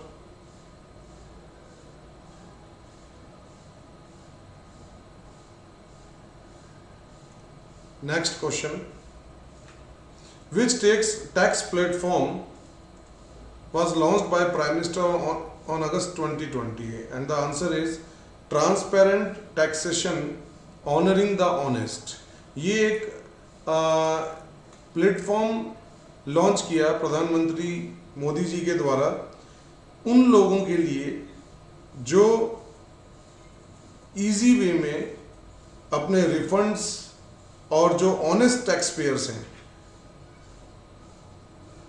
उनको सही तरीके से अवेलेबल हो सके। इसका मेन मकसद था इजी लेवल पर कॉम्प्लियंस हो और वापस रिफंड्स जो उनको मिलते हैं वो सही लेवल पर मिले, ताकि ऑनेस्ट टैक्स पेयर्स को इसका बेनिफिट दिया जा सके एक ट्रांसपेरेंट अप्रोच के साथ। और इसके मेन फीचर्स जो रखे गए, that is faceless assessment, faceless appeal और टैक्स पेयर्स चार्टर। ये 3 मेन इसके फीचर्स रखे गए इस प्लेटफॉर्म के, तो इट इज़ वेरी इंपॉर्टेंट। अगला प्रश्न है, which is the only Indian company in the world's top 100 companies on the Fortune global 500 list? तो the correct answer is Reliance Industries, जिसके चेयरमैन हैं श्री मुकेश अंबानी। और आपको ये भी पता होना चाहिए he is the world's 4th richest man. तो यहाँ आपको ये ध्यान में रहना चाहिए कि ये केवल एकमात्र इंडियन कंपनी है जो वर्ल्ड की टॉप 100 कंपनीज की लिस्ट में शामिल है, फॉर्च्यून लिस्ट में। जो टॉप 5 कंपनीज में आता है या टॉप कंपनी के रूप में आता है फॉर्च्यून 500 लिस्ट में, डेट इज़ वॉलमार्ट। ये यूएस कंपनी है, तो ये आपको ध्यान में रहना चाहिए। अगला प्रश्न, What is the name of the world's first registered coronavirus vaccine developed by Russia?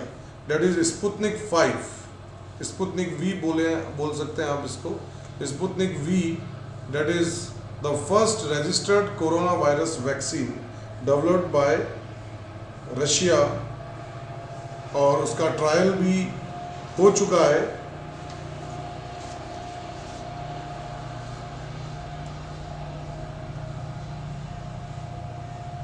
कई ट्रायल्स के दौर पे गुजरती है एक वैक्सीन, तो उसमें ये पहली रजिस्टर्ड वैक्सीन के रूप में दर्ज हुई है. रशिया ने इसको बनाया है.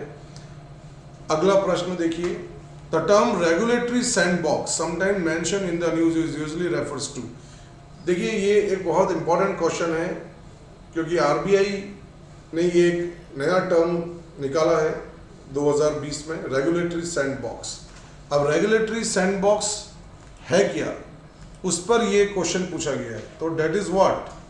तो ये एक लाइव टेस्टिंग है न्यू प्रोडक्ट्स की और सर्विसेज की, कि जो भी हम नई सर्विसेज दे रहे हैं या नए प्रोडक्ट्स हम लॉन्च कर रहे हैं, उसका पायलट बेसिस पर या एक तरह से जो चीज़ होके गुजरती है उसकी लाइव टेस्टिंग, यानी चीज़ों को किस तरीके से लोगों के लिए वो हेल्पफुल हो रही है, इनोवेटिव कितना है, कितना वो एफिशिएंसी प्रोडक्टिव हो रही है, कितना बेनिफिट्स दे रही है.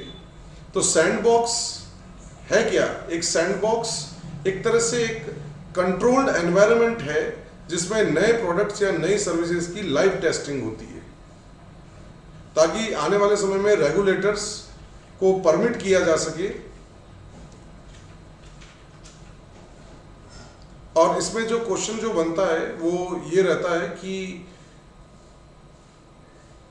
इसमें मिनिमम नेटवर्थ कितनी होनी चाहिए.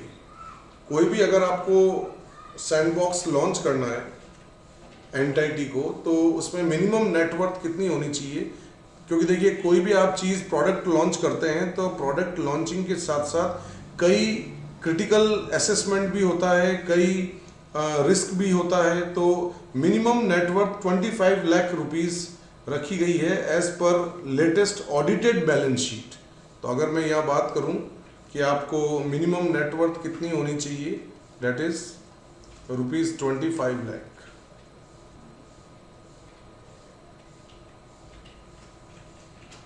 और जो एंटाइटी है या तो वो कंपनी होनी चाहिए या वो बैंक होनी चाहिए जो ऑलरेडी लाइसेंस्ड हो, आरबीआई के द्वारा अप्रूव हो. अगला प्रश्न है, which one of the following was included in the priority sector lending in August 2020, and the correct answer is that is startup. अभी आपको प्रायोरिटी सेक्टर की मैंने पिछले किसी एक क्वेश्चन में बात करी थी, तब भी मैंने आपको बताया था सोलर पंप्स के लिए, सोलर सेक्टर के लिए और स्टार्टअप्स के लिए. और मैंने आपको ये भी बताया था कि प्रायोरिटी सेक्टर में क्या क्या सेक्टर्स आते हैं, और स्टार्टअप्स को भी एमएसएमई कैटेगरी में इंक्लूड किया गया है under the MSME category. MSME का मतलब micro small and medium enterprises.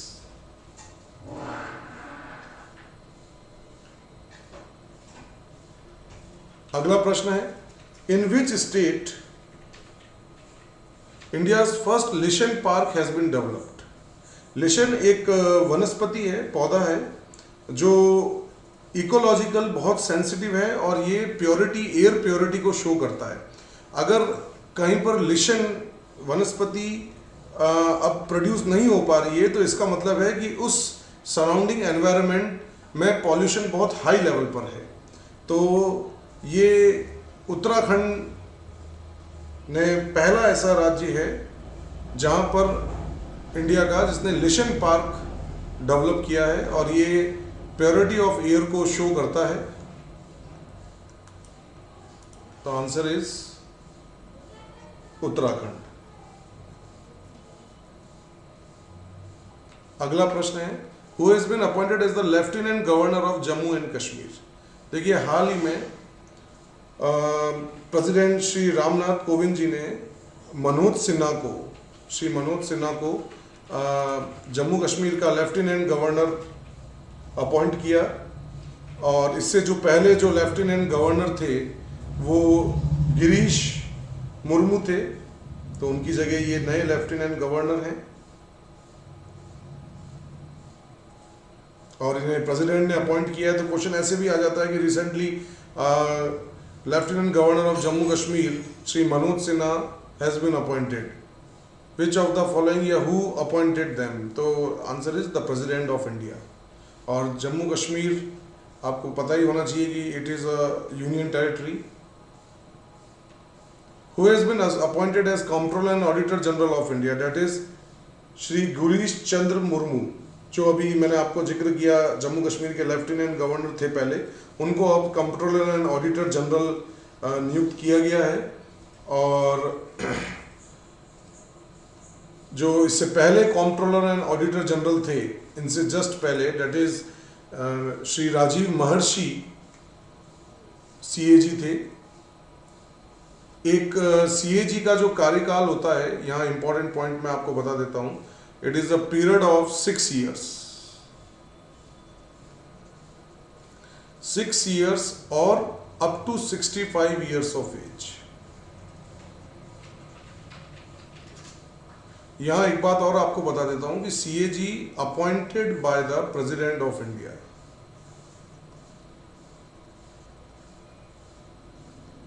और इसका जो मेन जो वर्कआउट रहता है कंट्रोलर एंड ऑडिटर जनरल का, वो सेंट्रल गवर्नमेंट या स्टेट रेवेन्यूज के जितने भी फाइनेंस हैं उनको, उनके रिसिप्ट्स, उनके एक्सपेंडिचर्स को ऑडिट करना, कंपनीज के रिसिप्ट्स और रेवेन्यूज को ऑडिट करना, सारा एक तरह से अगर देखा जाए तो पूरे पब्लिक अकाउंट को ऑडिट करने के साथ साथ उसको कहीं पर अगर कुछ गड़बड़ है तो उसको भी बताना। तो the controller and auditor general act as a guide, friend and philosopher of the parliament. ये पार्लियामेंट के इस रूप में भी कहा जाता है। तो it is a very important question. ये एक बार ऐसा पूछा भी जा चुका है कि which of the following authority act as a guide, friend and philosopher of the parliament, that is controller and auditor general. ये सारे profit loss accounts, balance sheet, सारे सेंट्रल गवर्नमेंट, स्टेट गवर्नमेंट के ऑडिट करते हैं, और इन पर ये important question बन सकता है। अगला प्रश्न है, द फर्स्ट किसान रेन बिटवीन विच 2 स्टेशंस। तो भारत की पहली जो किसान स्पेशल ट्रेन है, ये 7 अगस्त 2020 को लॉन्च हुई थी महाराष्ट्र के देवलाली और बिहार के दानापुर के बीच में। यहाँ मैं आपको हाईलाइट कर देता हूँ, महाराष्ट्र के देवलाली और बिहार के दानापुर के बीच में। और इसे union agriculture minister Shri Narendra Singh Tomar ने वीडियो कॉन्फ्रेंसिंग के थ्रू स्टार्ट किया था। ये स्पेशल पार्सल ट्रेन भी कह सकते हैं इसको आप, या किसान रेल, जो ट्रांसपोर्ट मटेरियल के लिए यूज़ हुई थी, पहली ऐसी स्पेशल ट्रेन थी एग्रीकल्चर से रिलेटेड। अगला प्रश्न है, which committee has been setup by the RBI for corporate loans restructuring. तो देखिए, इसको अभी हाल ही में इस श्री केवी कामत साहब की कमेटी सेटअप की गई थी for corporate loans restructuring above ₹15,000 crore. तो ये एक प्रश्न यहाँ ये भी बना कि कितने अमाउंट पर कॉर्पोरेट लोन्स रीस्ट्रक्चरिंग के लिए श्री केवी कामत साहब कमेटी को अपॉइंट किया गया है, डेट इज फॉर अबोव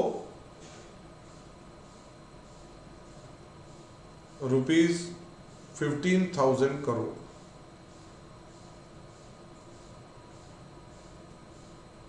और जितने भी 26 सेक्टर्स हैं इकोनॉमी में बताए जाते हैं, उसमें लोन रीस्ट्रक्चरिंग को लेकर के कि किस तरीके से लोन, कॉर्पोरेट लोन रीस्ट्रक्चर किया जाए और स्क्रूटनी किया जाए,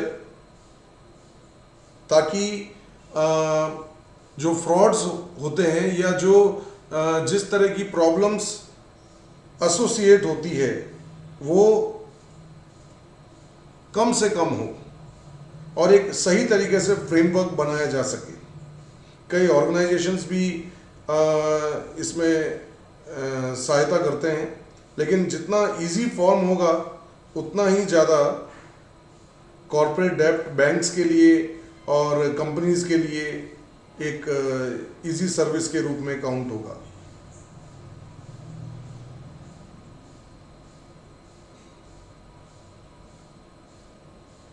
और इसमें जो इम्पोर्टेंट बात होती है कि देखिए जो भी इंटरनल एक्सटर्नल फैक्टर्स आते हैं किसी भी फाइनेंशियल कंपनी या बैंक के लिए, तो उसमें भी जो डेब्ट होता है उसको वो सही तरीके से टाइमली लेवल पर उसको हैंडल कर पाएंगे। तो ये केवी कामत साहब की अध्यक्षता में कमेटी बनाई गई। अगला प्रश्न देखिए, which became India's first ever sports entity to feature on Nasdaq billboards in New York's Times Square, and the answer is Mohan Bagan. Mohan Bagan is the correct answer.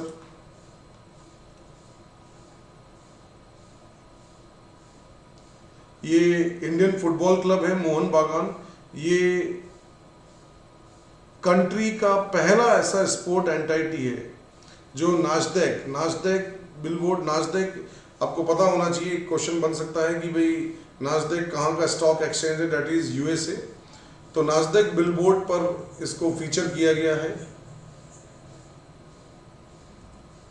एक ट्रिब्यूट के रूप में।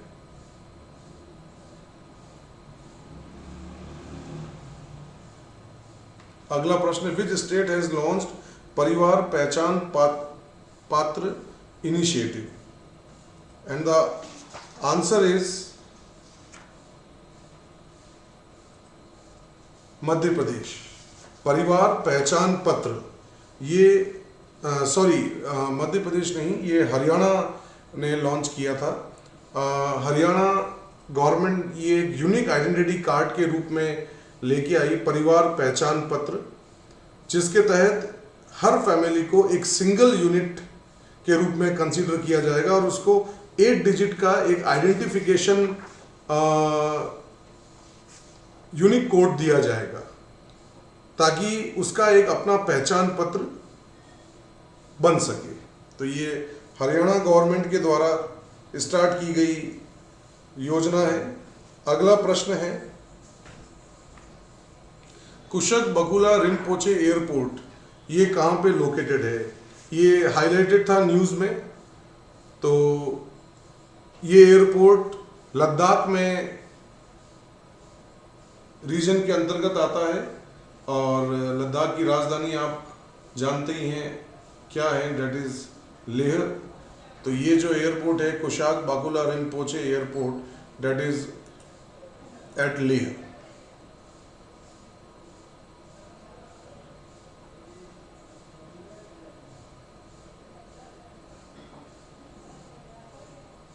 और यहाँ मैं आपको एक खास बात बताना चाहूँगा कि ये हाईएस्ट एल्टीट्यूड एयरपोर्ट है इंडिया का, जो एक्सट्रीम वेदर कंडीशन में भी ऑपरेट होता है। यहाँ मैं आपको लिख देता हूँ, highest altitude airport in India, in Ladakh. अगला प्रश्न देखिए, Nobel peace prize winner John Hume who died recently is credited to.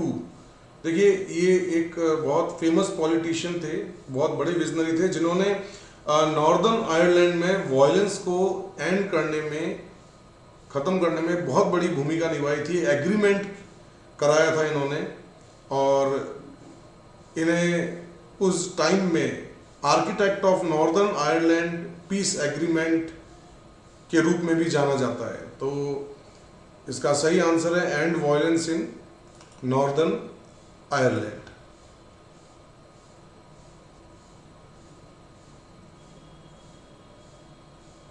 अगला प्रश्न है, इब्राहिम अलकाजी जो हाल ही में जिनकी डेथ हुई वो किससे एसोसिएटेड, दैट इज थिएटर। ये नेशनल स्कूल ऑफ ड्रामा में बहुत काफ़ी लंबे समय तक डायरेक्टर भी रहे। तो और पद्मश्री, पद्म भूषण, पद्म विभूषण, संगीत नाटक अकेडमी अवार्ड, ये सब इनको प्राप्त हैं। बहुत ही फेमस पर्सनैलिटी थे। तो आंसर इज थिएटर। अगला प्रश्न है, which former RBI governor has been appointed as an independent director of the Great Eastern Shipping Company Limited, and the answer is Shri Urjit Patel. RBI के पूर्व गवर्नर रहे हुए श्री उर्जित पटेल, उनको 5 ईयर्स के लिए इसका इंडिपेंडेंट डायरेक्टर बनाया गया है। और ये श्री उर्जित पटेल साहब आरबीआई के गवर्नर थे 2016 से 2018 तक, 2 साल तक रहे ये। अगला प्रश्न,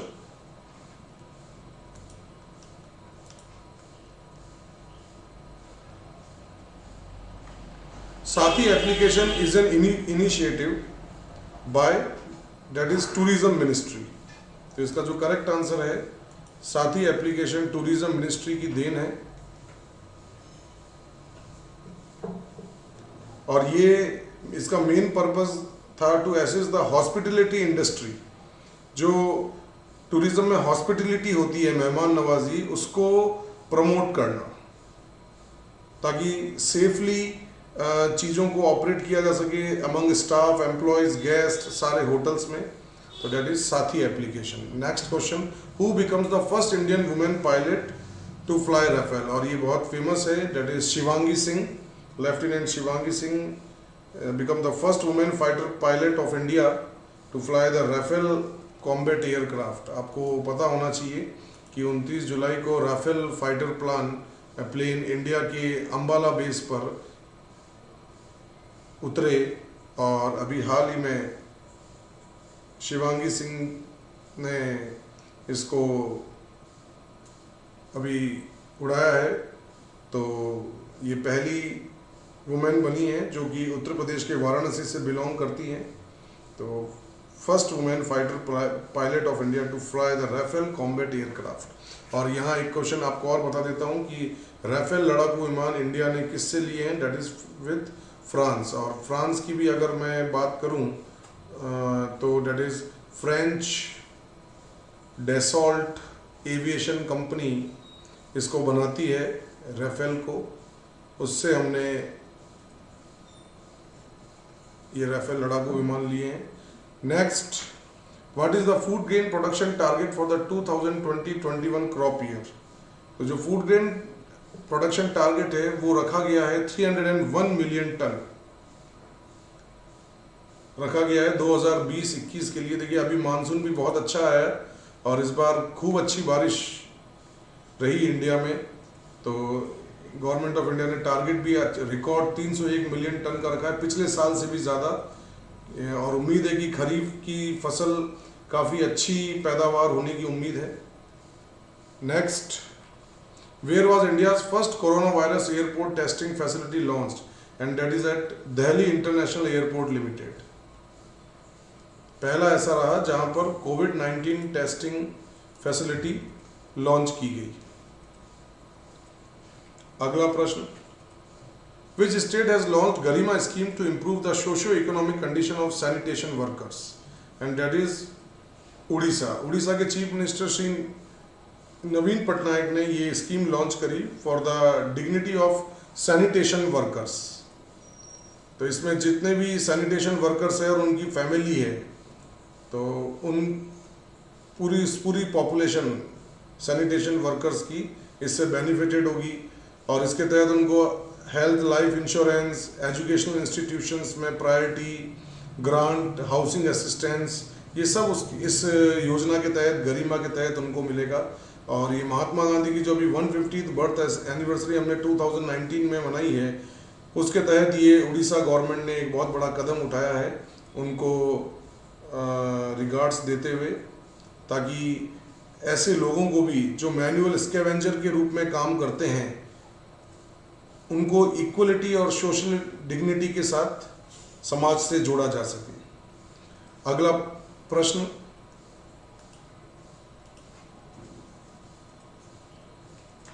चक्रशिला वाइल्ड लाइफ सेंचुरी जो कि न्यूज़ में थी, ये किसका एक बहुत बड़ा निवास स्थान है? That is golden लंगूस।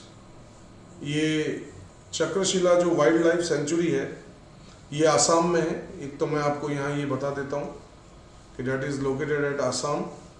तो अगर ये कभी क्वेश्चन आ जाए तो आसाम में है। और गोल्डन लंगूर्स के लिए बहुत फेमस है। ये बहुत एंडेंजर्ड स्पीशीज में आते हैं golden langurs. Which is the first Indian company to cross the $200 billion mark valuation? That is Reliance Industries Limited. ये भारत की पहली कंपनी है जिसने $200 बिलियन का मार्केट कैप वैल्यूएशन क्रॉस किया है, और ये इंडिया की लार्जेस्ट कंपनी भी है। और इसका जो मार्केट कैपिटलाइजेशन है अब 14.67 ट्रिलियन हो चुका है। ये मैं आपको बता देता हूँ, $14.67 ट्रिलियंस।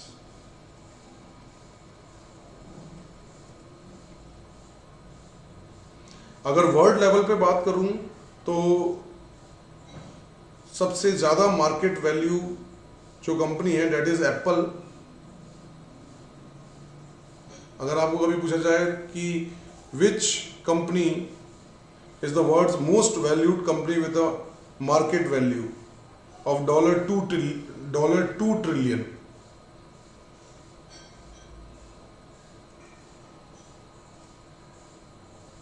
तो डेट इज, इसको ये डॉलर में नहीं है रिलायंस, डेट इज रुपीज, ये गलती से मैंने लिख दिया आपको डॉलर। रुपीज 14.67 ट्रिलियन है रिलायंस इंडस्ट्रीज का मार्केट कैप अभी, और एप्पल का $2 ट्रिलियन है। तो अगर कभी ये पूछा जाए कि world's most valued company,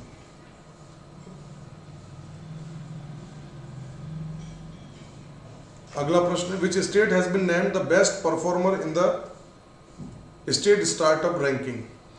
state startup ranking Shri Narendra Modi government ने लॉन्च की थी, और उसका मेन मकसद स्टेट्स को एनकरेज करना था स्टार्टअप्स के लिए, ताकि एक अच्छा एंटरप्रेन्योर एनवायरनमेंट डेवलप हो सके।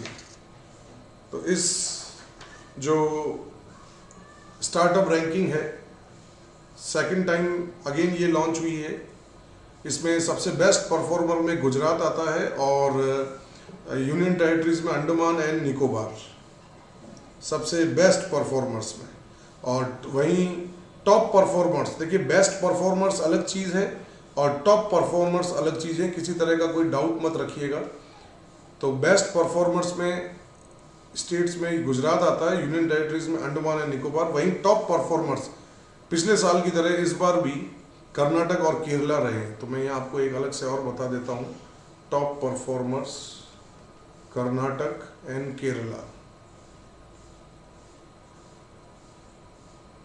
इसका मेन मकसद मैंने आपको बता ही दिया, स्टार्टअप को मोटिवेट करना, उसको एनकरेज करना, ताकि एक कैपेसिटी बिल्डअप हो सके। और यहाँ एक बात और याद रखिएगा कि रैंकिंग कौन लॉन्च करता है, that is ministry of commerce and industry. ये आपको ये ध्यान होनी चाहिए कि ministry of commerce and industry launch the startup ranking. यहाँ मैं लिख देता हूँ आपको, लॉन्च्ड बाय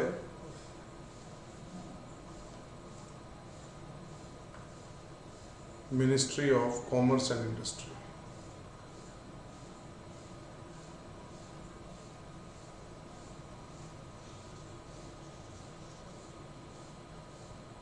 और minister of commerce and industry अभी कौन है, अगर आपको ध्यान हो तो, डेट इज पीयूष गोयल, श्री पीयूष गोयल। अगला प्रश्न, which organisation hold the world solar technology summit?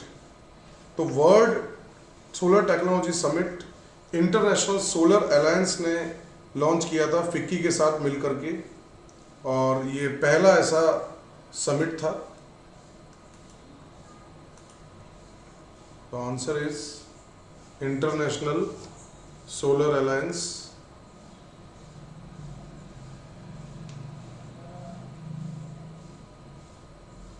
अगला प्रश्न यहाँ ये बनता है, which state has announced the third phase of ambitious back to village program? And the answer is Jammu and Kashmir. यहाँ मैं आपको बता दूं, ये back to village program after the Jammu Kashmir जब यूनियन टेरिटरी बनाया गया, तो सेंट्रल गवर्नमेंट के द्वारा ये back to village program launch किया गया, और ये तीसरा पार्ट है उसका जो लॉन्च किया गया है। इसका जो मेन मकसद है कि जम्मू कश्मीर में गांवों तक, विलेजेस तक ज़्यादा से ज़्यादा गवर्नमेंट प्रोग्राम्स, स्कीम्स को लोगों तक पहुंचाना है, उनको गवर्नमेंट ऑफ इंडिया के साथ कनेक्ट करना है ताकि ज़्यादा से ज़्यादा वहाँ के लोगों को इसका बेनिफिट दिया जा सके। पंचायतों में, जो जम्मू कश्मीर में गाँवों में पंचायतें हैं, उनके थ्रू इन प्रोग्राम्स को कंडक्ट किया जा रहा है, लोगों को अवेयर किया जा रहा है और उनसे फीडबैक भी लिया जा रहा है ताकि उनका जुड़ाव ज़्यादा से ज़्यादा हो सके। तो ये back to village program Jammu Kashmir में लॉन्च किया गया। अगला प्रश्न, which union ministry has launched Kiran helpline? तो ये जो किरण हेल्पलाइन है, that is launched by ministry of social justice and empowerment. देखिए इसमें ऑप्शन जो दिए ना, मैं आपको बताऊं, ministry of health, ministry of women and child development. तो ये जो ऑप्शन दिए गए, सोशल जस्टिस, एजुकेशन, तो इसमें क्या होता है, कई बार लोग मिनिस्ट्री ऑफ हेल्थ और ministry of social justice and empowerment में कंफ्यूज हो जाते हैं। तो मैं आपको बता दूं, ये किरण हेल्पलाइन मिनिस्ट्री ऑफ हेल्थ के द्वारा लॉन्च की गई है। इसका जो मेन मकसद है, जो अभी पोस्ट ट्रॉमेटिक डिसऑर्डर आए हैं, स्ट्रेस, ये कोविड-19 के कारण एंजाइटी हो रही है, बहुत लोग घरों में रह गए, काम धंधे बंद हो गए, depression, panic attack, suicidal thoughts आ रहे हैं, मेंटल हेल्थ बहुत प्रभावित हो रही है। तो उसको फर्स्ट एड के रूप में लोगों को हेल्प करने के लिए ये किरण हेल्पलाइन लॉन्च की गई है, that is by ministry of health. तो it is not social justice and empowerment. अगला है, which country mark the 100th anniversary of its creation on September 1, 2020? And the answer is Lebanon. और Lebanon की राजधानी है बेरूत। 100वां एनिवर्सरी है उसके creation का। 1 सितंबर 1920 को लेबनान का जन्म हुआ था। Who has made the history by becoming the first chief executive officer of railway board? And the answer is Shri Vinod Kumar Yadav. तो इसको आप, ये बहुत ही इम्पोर्टेंट क्वेश्चन है। ये हिस्ट्री में पहली बार कोई फर्स्ट चीफ एग्जीक्यूटिव ऑफिसर बनाया गया रेलवे बोर्ड में। The Jal Jeevan mission aims at providing functional household tap connection to every rural household on the country by 2024। ये लक्ष्य रखा गया है प्राइम मिनिस्टर नरेंद्र मोदी जी के द्वारा। और एक अलग हमने इस बार देखा होगा कि 2019 में जब सरकार आई वापस से श्री नरेंद्र मोदी जी के नेतृत्व में, तो एक अलग ही हमने मंत्रालय गठन किया, मिनिस्ट्री ऑफ जल शक्ति मंत्रालय। तो उसका जो मेन लक्ष्य यही रखा गया कि 2024 तक हर घर जल पहुंचे। तो ये every rural household connect करना है 2024। अगला प्रश्न है, what was India's gross domestic product growth rate in the April to June quarter? And the answer is -23.9%। आपको जैसे कि पता है कि कोविड-19 का पेंडेमिक पूरे वर्ल्ड में है, तो इसने पूरा ग्रोथ रेट पूरा अफेक्टेड कर दिया और ये जो देखी गई डेट इज -23.9% पे। अगला प्रश्न है, in which country Indian origin politician Pritam Singh scripted history by becoming that country's first leader of opposition? And the answer is Singapore.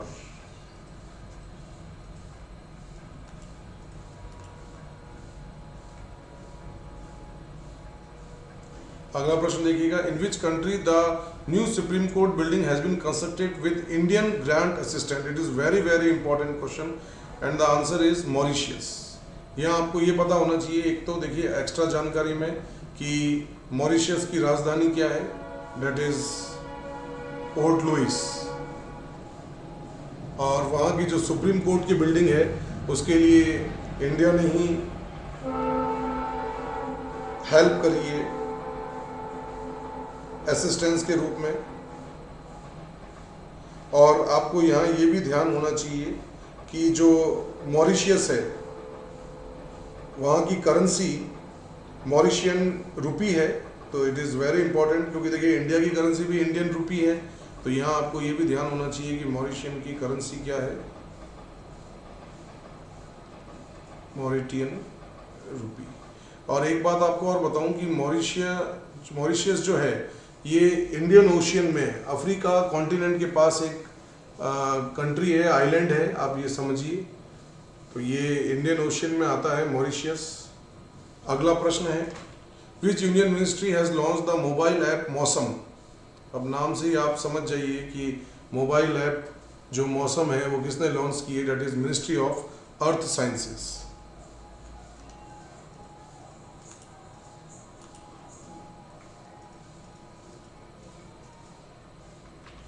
Which of the following has announced the launch of India's first numberless card? First numberless जो card है that is fame पे। ये बहुत important question के रूप में है, यहाँ इंपॉर्टेंट पॉइंट बनता है ये।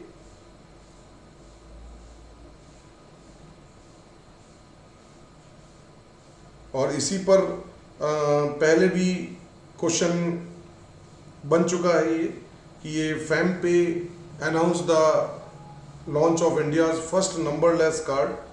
ये नियो बैंक है, इंडिया की फर्स्ट नियो बैंक है, या आप इसे पेमेंट एप्लीकेशन कह सकते हैं, जो कैशलेस फैसिलिटी देती है टीनेजर्स को। उसी ने पहला नंबरलेस कार्ड फेम कार्ड, ये फेम कार्ड लॉन्च किया है फेम पे ने। तो यहाँ जो मैं क्वेश्चन आपको बता रहा हूँ कि उस कार्ड का नाम क्या है, डेट इज फेम कार्ड। और ये फेम पे जो है it is a neo bank, India's first neo bank. ये कैशलेस फैसिलिटी दे रही है टीनेजर्स को। ये एक तरह से डेबिट कार्ड है जिसमें माइनर्स ऑनलाइन यूपीआई पेमेंट या point two point online payment कर सकते हैं और ऑफलाइन पेमेंट भी कर सकते हैं without the need to set up a bank account. मतलब नियो बैंक क्या होता है कि neo bank is basically a bank that is completely digital. मतलब इसका कोई, अगर मैं आपको बोलूं कि कोई ऑफिस या हेडक्वार्टर कुछ नहीं होता है, नियो बैंक सिर्फ एक डिजिटल ब्रांड है, आप समझ लीजिए। तो अगर आपसे ये भी क्वेश्चन किया जाए कि नियो बैंक कंसेप्ट के रूप में कि नियो बैंक्स क्या होती है, तो ये neo banks digital based financial services provided branch है जहां कोई भी फिजिकल प्रेजेंस नहीं है। और ये ज़्यादा से ज़्यादा टेक्नोलॉजी सेवी जो कंज्यूमर्स हैं उनके लिए एक बहुत बड़ी एक अपॉर्चुनिटी के रूप में है, क्योंकि इसमें एक मोबाइल एप्लीकेशन होती है, उसके थ्रू वो उसको मैनेज करते हैं और कंज्यूमर से कनेक्ट होते हैं। तो ये एक तरह से एक्सक्लूसिवली ऑनलाइन ब्रांच है without traditional physical branch network. तो डेट इज नियो बैंक। और नियो बैंक जो मैंने आपको यहाँ बताया फेम पे नियो बैंक ने ये फेम कार्ड लॉन्च किया है। ऐसी अभी इंडिया में बहुत सारी ब्रांचेस का कंसेप्ट आ चुका है, ऐसी 15 नियो बैंक्स अभी इंडिया में लॉन्च हो चुकी है और ये बढ़ती जा रही है। और जो हमारी प्रेजेंट बैंकिंग है जैसे ICICI bank, Kotak Mahindra bank, ये सभी बैंक्स इसको अपना एक पार्ट के रूप में इसको लॉन्च कर रही है। तो ये काफ़ी मार्केट को, डिजिटल मार्केट को, ट्रांजैक्शन को बूस्ट कर रहा है। और कोविड के बाद से, पोस्ट कोविड के बाद से ये एज अ डिजिटल एंटिटी ज़्यादा फ्रूटफुल हो रही है कंज्यूमर के लिए फाइनेंशियल सर्विसेज के रूप में। तो इस पर भी क्वेश्चन बन सकता है। तो नेक्स्ट जो हमारा पॉइंट है जिसमें हम देखें आगे, according to the ministry of commerce which country was India's largest trading partner in 2019-20 and the answer is United States. United States के साथ हमारा सबसे ज़्यादा ट्रेड रहा 2019-20 में। तो ये जो रिपोर्ट लॉन्च होती है ट्रेडिंग की, that is ministry of commerce and trade, यही रिपोर्ट लॉन्च करता है कि India's export and merchandise report होती है, जिसके तहत ये लॉन्च किया जाता है और उसमें अलग अलग पोजीशन बताई जाती है इंडिया की ट्रेड की। तो सबसे ज़्यादा जो ट्रेडिंग पार्टनर रहा इंडिया का 2019 में, दैट इज यूएसए।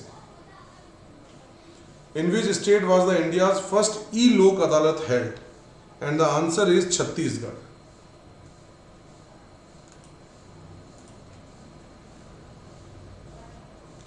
अगला प्रश्न देखिए, Who has launched the ATL app development module for school children across the country?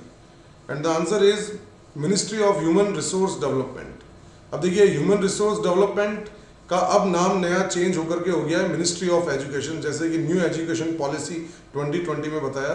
तो पोस्ट कोविड में स्कूल्स की स्थिति बहुत बिगड़ गई क्योंकि बच्चे एक क्लासेस से डिस्कनेक्ट हो गए, तो उनकी स्टडीज़ प्रभावित ना हो इसके लिए ATL ऐप डेवलपमेंट मॉड्यूल तैयार किया गया across the country by the ministry of HRD, जिसका की अब नाम मिनिस्ट्री ऑफ एजुकेशन है। अगला प्रश्न, what is the objective of recently launched Aseem portal? तो इसका जो मेन ऑब्जेक्टिव है that is providing employment to skilled people. जो स्किल्ड पीपल हैं, जो सक्षम हैं, जिनमें एक काबिलियत है, उनको आत्मनिर्भर बनाना, ये इस पोर्टल का मेन उद्देश्य है। मिनिस्ट्री ऑफ स्किल डेवलपमेंट और एंटरप्रेन्योरशिप यानी MSDE यहाँ मैं आपको बोलना चाहूँगा।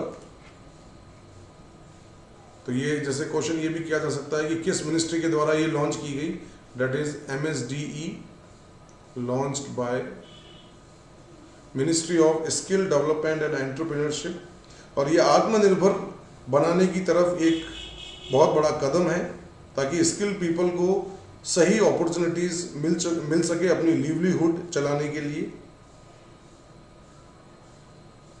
और इसको जो मैनेज करेगा that is national skill development corporation, इसको NSDC मैनेज करेगा। और ये पूरा एक आर्टिफिशियल इंटेलिजेंस प्लेटफॉर्म बनाएगा इसके लिए, ताकि ज़्यादा से ज़्यादा लोगों को इससे जोड़ा जा सके। अगला प्रश्न, which of the following social media platform has launched project Gryphon? ये जो ग्राइफोन प्रोजेक्ट है ये लॉन्च किया गया है ट्विटर के द्वारा।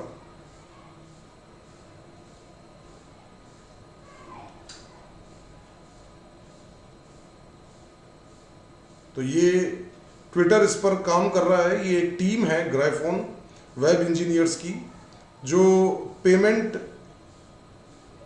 टीम के साथ साथ ट्विटर टीम के साथ कोलैबोरेट करती है। ये एक इंटरनल जिसे आप प्रोजेक्ट कह सकते हो ट्विटर का। ये माइक्रो ब्लॉगिंग प्लेटफॉर्म है, जैसे कि हम जानते हैं ट्विटर। तो ये उसका एक सब्सक्रिप्शन प्लेटफॉर्म बना रहा है जिसका कि कोड नेम ग्रिफन है। तो project Griffin is launched bye Twitter. तो ये हमारे कुछ मोस्ट इंपॉर्टेंट क्वेश्चंस रहे बैंकिंग और करंट अफेयर्स को लेकर के, जिस पर मैंने आपसे आज बात करी। आशा करता हूं कि ये क्वेश्चंस आपके आने वाले सभी मेंस एग्जाम में बहुत हेल्पफुल रहेंगे, और जो आपको इससे जानकारियां मिली, जो अदर क्वेश्चंस भी जो इससे बन सकते थे जो मैंने आपको बताए, वो भी आपके लिए बहुत महत्वपूर्ण है। एक बार फिर जिन भी बच्चों का SBI क्लर्क मेंस का एग्ज़ाम है और आने वाले समय में RBI असिस्टेंट मेंस एग्ज़ाम है, उन सभी को फिर से मेरी तरफ से अग्रिम शुभकामनाएं। आगे भी आप ऐसे ही हमारे इंस्टीट्यूट के चैनल से जुड़े रहें। आने वाले समय में आपको और अच्छे बैंकिंग वीडियोस मिलेंगे, बहुत सारी जानकारियां मिलेगी, करंट अफेयर्स क्वेश्चन से लेकर banking questions, RBI news, banking developments, इन सब पर हम आपसे बात करेंगे। साथ ही हम मैथमेटिक्स के कुछ स्पेशल सेक्शंस भी लेंगे, जहां हम आपको ऐसी टेक्निक बताएंगे कि जहां आप बिना पेन और पेपर के विद सिंपल माइंड अप्रोच आप क्वेश्चन को सॉल्व कर सकते हो विद इन सेकेंड्स। तो किस तरह आप अपने माइंड को डेवलप करके चीज़ों को यूज़ कर सकते हो और जल्दी से जल्दी जवाब दे सकते हो, ये मैं आपको बताऊंगा। देखिए, ये एग्ज़ाम जो होता है ना, ये क्विक अप्रोच का होता है, डिसीजन मेकिंग पावर अप्रोच का होता है। जो जितना मेंटली स्ट्रांग होगा उतना ही वो एग्ज़ाम में सक्सेस को बहुत करीब से देखेगा। तो ये एग्ज़ाम इन चीज़ों को लेकर नहीं है कि आपको कितना आता है, ये एग्ज़ाम इन चीज़ों को लेकर के है कि आप किस तरह चीज़ों को हैंडल कर सकते हैं। और अगर आपको चीज़ों को हैंडल करना आ गया तो समझ लीजिए कि आपने ये कॉम्पिटिटिव जो युद्ध है, एक तरह से कट थ्रोट कंपटीशन जिसे कहा जाता है कंपटीशन की दुनिया में, ये आपने जीत लिया। कोई भी एग्ज़ाम, चाहे वो बैंकिंग सेक्टर का हो, सेंट्रल गवर्नमेंट सेक्टर का हो, कोई भी एग्ज़ाम टफ नहीं होता है, बस एक अप्रोच ही टफ होती है, एक माइंडसेट ही टफ होता है जो हमें उस ओर जाने नहीं देता है। बाकी मैं आपको बताऊं पर्सनली कि इंडिया का कोई भी एग्ज़ाम, चाहे वो बैंकिंग का हो, एसएससी का हो, डिफेंस का हो, चाहे वो सिविल सर्विसेज ही क्यों ना हो, हर एग्ज़ाम बहुत ही आसान है। बस आपकी एक अप्रोच और आपकी मास्टर की सही होनी चाहिए। तो आशा करता हूं ये वीडियो आपके लिए बहुत ही दूरगामी रहेगा और आपको एसबीआई क्लर्क मेंस के लिए फिर से अग्रिम शुभकामनाएं। धन्यवाद।